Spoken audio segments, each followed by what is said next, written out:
कोई भी चीज उतनी और वही मिलती है जो आपने दी हुई है, उससे ज्यादा नहीं मिलने वाली है। और हम उम्मीद रखे बैठे हैं कि मैं कुछ करूँ ना और मुझे मिल जाए। मैंने किसी को सुख दिया हो या दुख दिया हो, लेकिन मुझे मिलना चाहिए सुख। चाहते हम ये हैं। और मुश्किल नहीं है, किसी को सुख देना मुश्किल है क्या?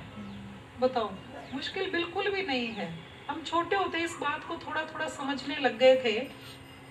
टीवी देख रहे हैं या पढ़ाई कर रहे हैं, मम्मी आवाज लगा कहती थी बेटा कुंडी खोल दो। तो जिस दिन फटाफट हम कुंडी खोल दें, कोई आया नीचे, भाग के गए और हम कुंडी खोल के आ गए, चिटकनी खोल के आ गए, मम्मी खुश हो जाती थी और दुआएं देती थी। बहुत अच्छा मेरा बेटा, बहुत आज्ञाकारी है, बहुत कहना मानता है, देखना फर्स्ट आएगी क्लास में।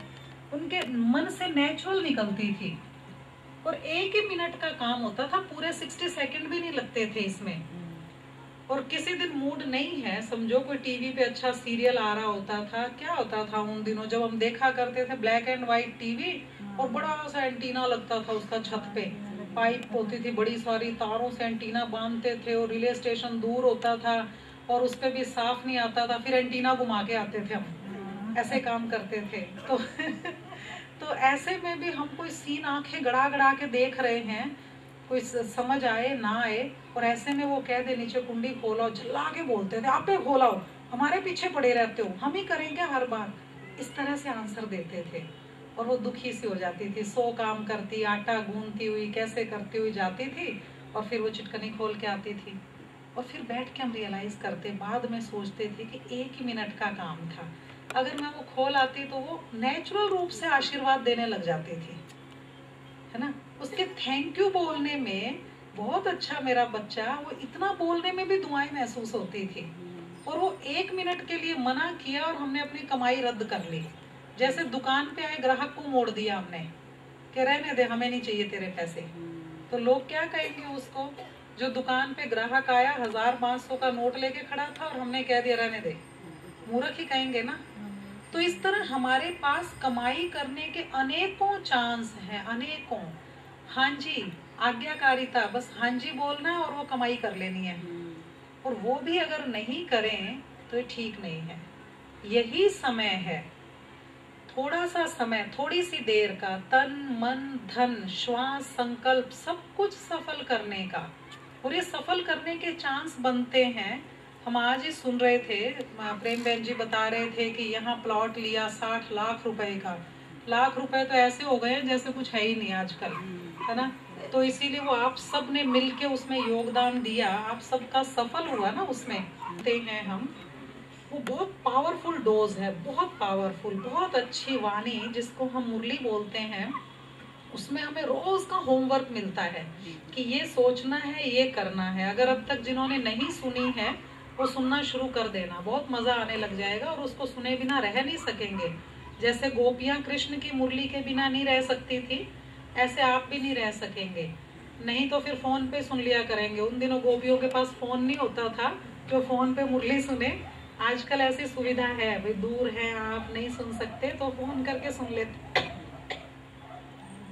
समय, श्वास, संकल्प सफल किए, आपने अच्छा अच्छा सोचा कि इन आत्माओं को मैं बाबा के घर लेके जाऊंगी, ये बहुत दुखी रहते हैं, इनको ज्ञान सुनवाऊंगी। हमारे वो बुजुर्ग हैं, बड़े दुखी रहते हैं, तो उनको टेंशन बहुत रहती है, उनको लेके जाऊंगी। आपने मेहनत की, उनको जाके कन्विंस किया और वो आपके साथ आ गए। अब उन्होंने ज्ञान सुनना शुरू कर दिया। 6 महीने, 7 महीने, 8 महीने, अभी 9 महीने पूरे हुए भी नहीं थे, 1 साल भी नहीं हुआ था, हम प्रोग्राम बना रहे थे। वो खुश रहने लग गए, उनकी स्थिति अच्छी हो गई। उनको माउंट आबू लेके जाएंगे कि उनका शरीर छूट गया। आप क्या सोचेंगे बताओ? इतने 1 साल में एक ही भाई, एक ही बंधु पकड़ा, उसे ज्ञान सुनवाया और वो भी शरीर छोड़ गया। मेरा तो सफल ही नहीं हुआ। ऐसा हुआ क्या? यहाँ क्या हुआ कि आपने एक अमीर आदमी को दिया और उसने आपको वापस करना है, नहीं जाएगा। क्योंकि आपने किसको दिया? आपने प्रेम बहन जी को नहीं दिया, आपने यहाँ आने वाली आत्माओं को नहीं दिया, आपने अविनाशी परमात्मा के कार्य में सफल किया। और अविनाशी सर्वशक्तिवान ने उसको स्वीकार किया, उसको आत्माओं की सेवा में यूज किया, और उसके बाद टाइम आया और वो खत्म हो गया, तो भी उसको पता है वो रिटर्न देगा ही देगा, क्योंकि वो अविनाशी है, वो खत्म नहीं हुआ है, इसीलिए वो आपको रिटर्न करेगा ही करेगा। इसलिए ये चीज हम सोच के रखें कि यही थोड़ा सा टाइम है, ये सीजन चल रहा है हमारा, और सीजन में अगेन याद कर ले, वही हम करते हैं, दुकानें सजा सजा के जल्दी जल्दी कमाई करते हैं। तो हमारा ये कमाई करने का समय है। जैसे आज हम सब इकट्ठे हुए है ना, दिन में भी आप रोज भी आते रहते हैं, कोई सुबह आता है, कोई 11 बजे आता है, कोई शाम को आते हैं, कोई 7:30 बजे तक आ जाते हैं।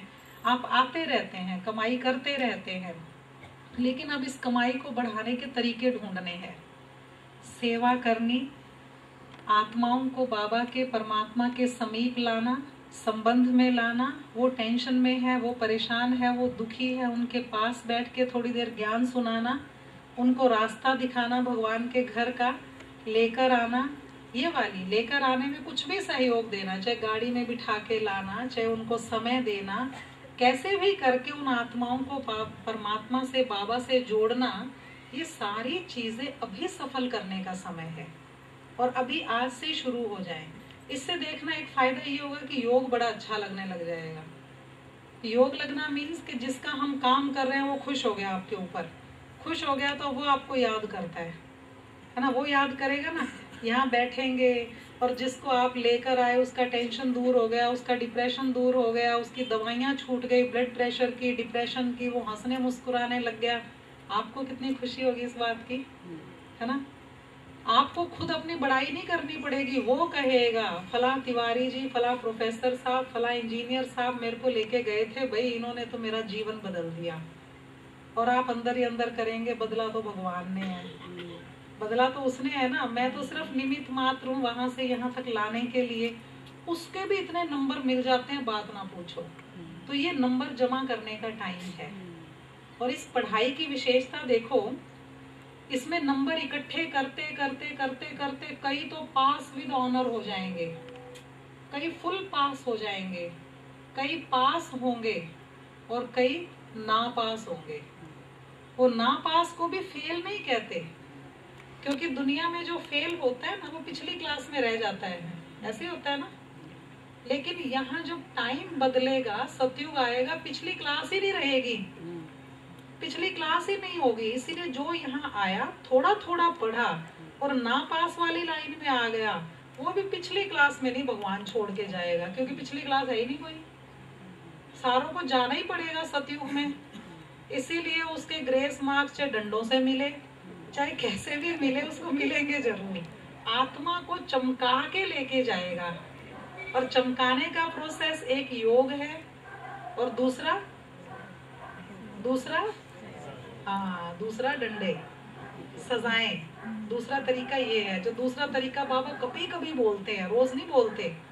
रोज एक ही युक्ति बताते, एक ही तरीका, और कोई उपाय नहीं है। राजयोग से राजाओं के राजा बनोगे, योग से विकर्म विनाश होंगे, योग से पाप दग्ध होंगे।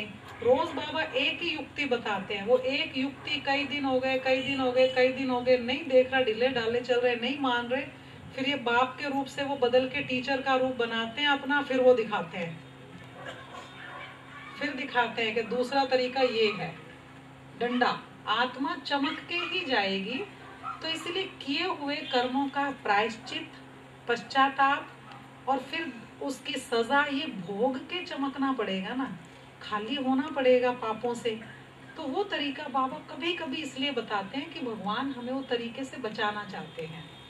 वो चाहते हैं कि मेरे बच्चे मेरा कहना मान के सुधरें, ना कि डंडे के डर से सुधरें। बाबा ये चाहते हैं हमसे। तो इसीलिए अभी अभी वो तरीका हमें अपना लेना चाहिए योग का। योग क्या है? सिर्फ और मुझ आत्मा में ले लेकर भरपूर होना ही है। इसी थोड़े से समय में, छोटे से संगम युग में भरपूर होना है। ऐसे फील करने लग जाए, बस उसकी वाइट वाइट सी किरणें आती हैं, मैं आत्मा चार्ज होती हूँ, एकदम संपूर्ण हो जाती हूँ। और फिर आपसे वो वाइब्रेशन आपके चारों तरफ फैलते फैलते घर में, घर से बाहर ऐसे फैलना शुरू हो जाता है। नमस्कार।